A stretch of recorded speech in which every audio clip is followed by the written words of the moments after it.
Historians have to have evidence. Well, what kind of evidence do they look for? The best kind of evidence when dealing with ancient periods is to find evidence that goes back to the time itself. If you had some contemporary eyewitnesses telling you how Simon Peter died, that would be brilliant. Unfortunately, you don't have that. You would love, though, to have contemporary accounts written like the next day from the events. That would be great. Historians would love that kind of thing. Historians would love to have lots of sources. You want to have lots of sources that go back to the time of the events that are being narrated. You would like these sources to be independent of one another. If you have 20 sources, but they all got their story from the same guy, then you don't have 20 sources, you have one source. You want 20 independent sources who all attest the same event. Moreover, you want these independent sources to be consistent with one another. You don't want them to be contradicting each other all over the map. You want them to be agreeing with one another. So you want them to corroborate one another without collaborating with one another. Moreover, you want them to be unbiased toward the subject matter. You don't want them to be skewing things in light of their own self-interests. If you're an ancient historian trying to establish what probably happened in the past. What kind of sources do we have when it comes to the Gospels? The Gospels are our sources for knowing about the resurrection of Jesus. Are they the kind of sources that historians would want when trying to establish what probably happened in the past? I think the answer to that question is no. When were the Gospels written? Well, they are not contemporary to the events they narrate. Scholars debate when the Gospels were written, but by far the most common datings are that Mark was written sometime around 65 or 70 A.D., Luke and Matthew about 10 or 15 years later, John maybe 10 or 15 years later, so John maybe around the year 90 or 95, Matthew and Luke around 80 to 85. These are the dates that are taught throughout the universities and divinity schools and seminaries of North America and Europe. I take them to be right for reasons that I can give you if anybody really wants to know. It's complicated arguments. If these dates are correct, it means that our earliest account of Jesus' resurrection is 40 years after the event. 40 years after the event. Well, Paul was writing before that, wasn't it? Yes, Paul was writing before that. Paul talks about the resurrection in 1 Corinthians. Well, that's 20 years after the event, so that's better. The Gospels give us the narratives. Paul makes reference to it, but there's a 20-year gap. You don't have somebody who was there writing about it.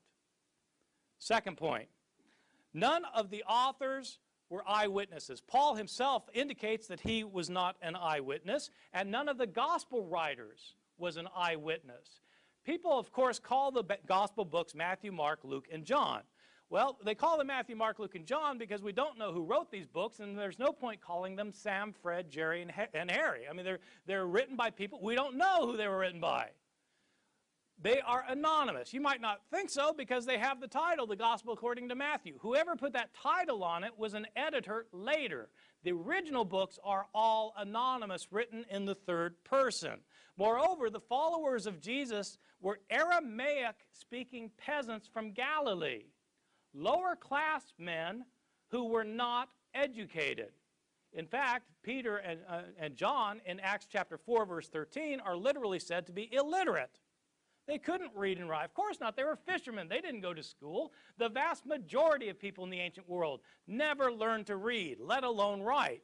And their native language was Aramaic. These books are written in Greek by highly educated, rhetorically trained writers who are skilled in Greek composition. Probably not disciples and don't claim to be disciples. Where did these authors get their stories from? Well, if they were not disciples of Jesus, they must have heard the stories from somebody, who heard the stories from somebody, who heard the stories from somebody, who heard them from somebody. Stories about Jesus, including his resurrection, had been in circulation year after year after year from the time that his disciples knew that he got killed and believed he got raised from the dead. They told stories to convert people.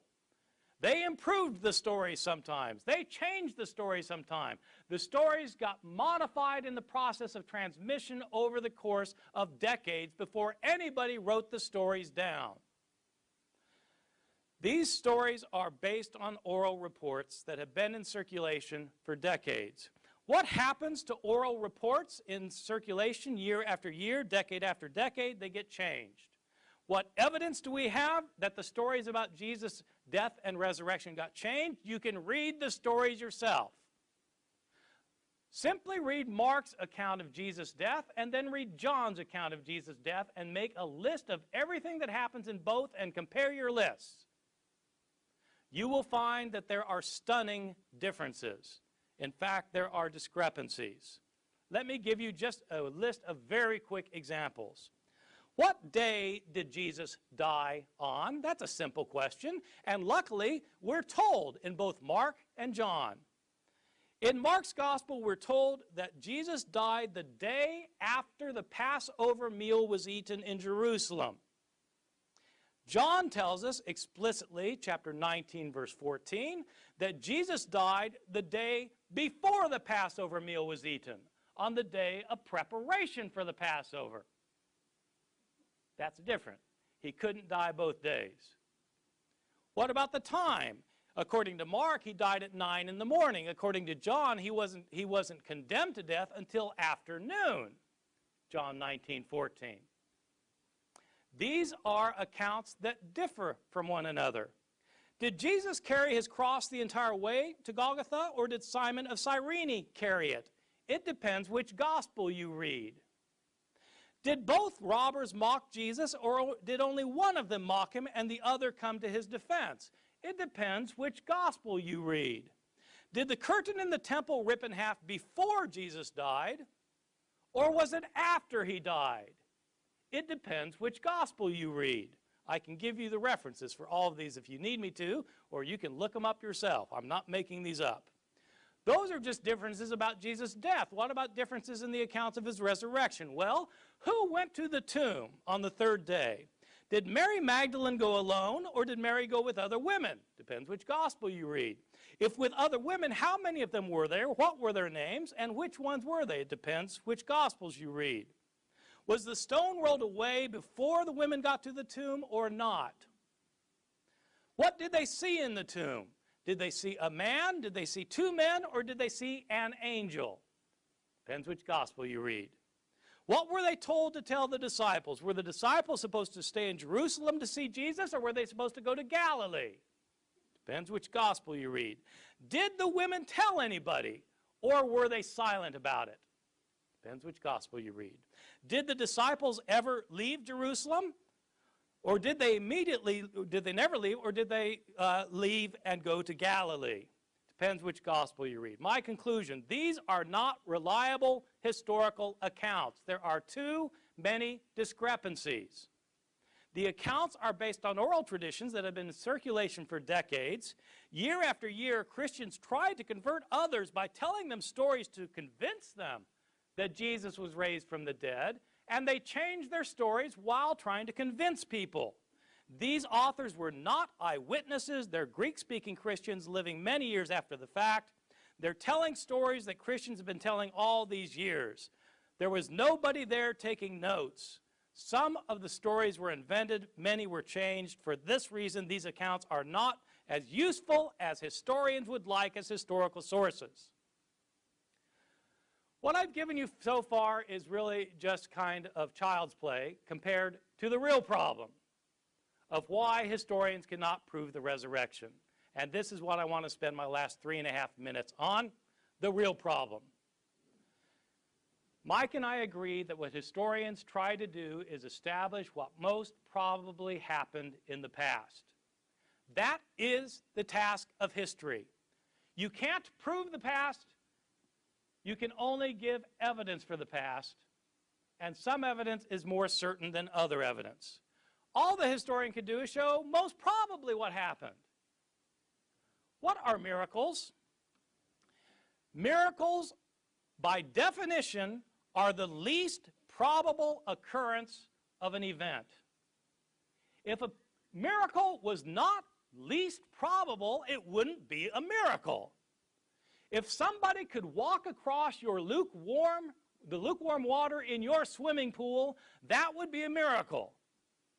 If the water was frozen, it would not be a miracle. But if it's lukewarm, I can tell you, none of you here could do it, and nobody in this world could do it. That's 6 billion people, so what are the chances of one person being able to do it? It would defy the way nature naturally works. I'm not saying that there are natural laws that are written down someplace that you can't break or you get in big trouble. Scientists today don't talk about natural laws, but scientists do talk about highly predictable ways that this world works. And one of the ways it works is that if you are a sentient human being trying to walk across the lukewarm water in your swimming pool, you won't be able to do it. What if somebody could do it? What would be the chances? The chances would be infinitesimally remote that anybody could do it. Well, what if somebody could? Okay, let's say somebody could. The chances of them being able to do it are infinitesimally remote. Can you prove that this person probably did it? No, you can't prove it because you can't repeat the experiment of the past to show he did it. That's the problem with history. It's not like the natural sciences. The natural sciences work by repeated demonstration. And so, for example, if I wanted to show you that bars of iron will sink in that swimming pool and bars of ivory soap will float, all I need to do is to get 100 bars of both and start chucking them in. I'll chuck in 100 bars of iron, they'll sink every time. I'll chuck in the soap, they'll float every time. That gives us a predictive probability of what will happen the 101st time. That's how sciences work, by repeated experimentation. Historians don't have that luxury. Historians can only establish on the basis of surviving evidence what probably happened in the past, and by definition, miracles are the least probable occurrence, or else they're not a miracle. This creates the dilemma for the historian and is the reason why historians cannot prove Jesus was raised from the dead. Historians, by their very nature, establish what most probably happened in the past, but a miracle, by its definition, is the least probable occurrence in the past.